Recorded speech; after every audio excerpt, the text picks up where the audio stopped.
Salam saudaraku yang dikasihi oleh Yesus Kristus. Kami dari Gospel Light for Indonesia mempersembahkan seri renungan harian yang terambil dari Hakim-Hakim pasal yang ke-7 ayat yang ke-3a. Demikian bunyi firman Tuhan. Maka sekarang serukanlah kepada rakyat itu, siapa yang takut dan gentar, biarlah ia pulang, enyahlah dari pegunungan Gilead. Saudara-saudari yang dikasihi oleh Yesus Kristus dimanapun kita berada pada saat ini, biarlah renungan ini juga menjadi kekuatan di dalam hidup kita. Dan saya memberikan tema gagah berani di dalam iman. Saya seringkali ketika saya berjalan di masa-masa muda saya pernah berjalan di satu kesatuan, yaitu di kemiliteran. Dan saya melihat satu kata di tiap dinding, ada kalimat-kalimat yang menggugah hati, dan supaya setiap yang datang bisa menjadi tidak sia-sia.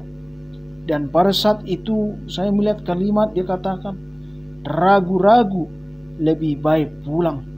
Demikianlah kata yang terdapat di pintu gerbang itu. Kita tahu yaitu di dalam kesatuan pendidikan militer yang pernah saya baca pada saat itu. Kata-kata ini terasa tajam dan menusuk. Keraguan-raguan dan rasa takut sering membawa kita kepada kegagalan dan berjuang kepada kesia-siaan.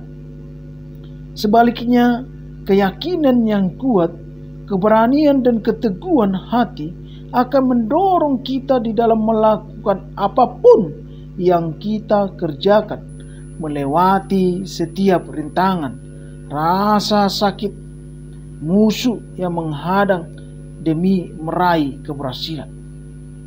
Saudara-saudari yang dikasihi oleh Yesus Kristus, kitab Hakim-Hakim pasal 7 ini menuliskan tentang kesukaran yang sedang dialami oleh bangsa Israel karena penindasan bangsa Midian yang sangat kejam, dan mereka bangsa yang sangat besar jumlahnya. Kita dapat melihat di dalam Hakim-Hakim pasal yang ke-7 ayat yang ke-12. Saudara-saudari yang dikasihi oleh Yesus Kristus, di sini kita mau melihat bagaimana firman Tuhan menerangkan pada saat itu Gideon dipanggil untuk memimpin bangsa Israel melawan Midian. Di akhir cerita, Gideon dan 300 orang pilihan Tuhan berhasil mengalahkan bangsa yang besar, dan mereka mendapat jaran emas dan perisai yang besar. Selalu ada kemuliaan bagi orang yang dipakai Tuhan.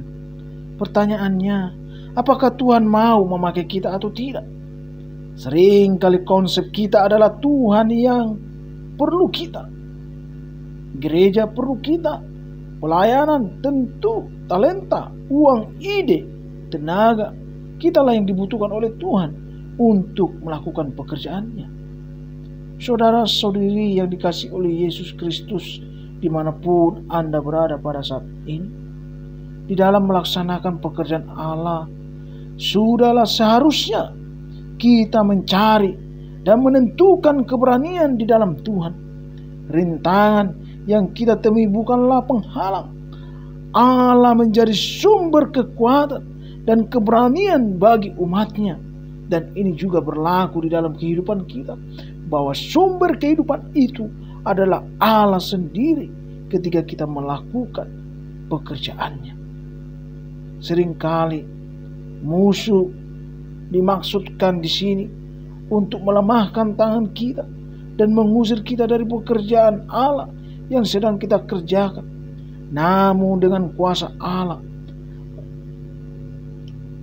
Roh Kudus, Ia akan mengorbankan keberanian dan tekad kita dalam mengerjakan bagian dari kita.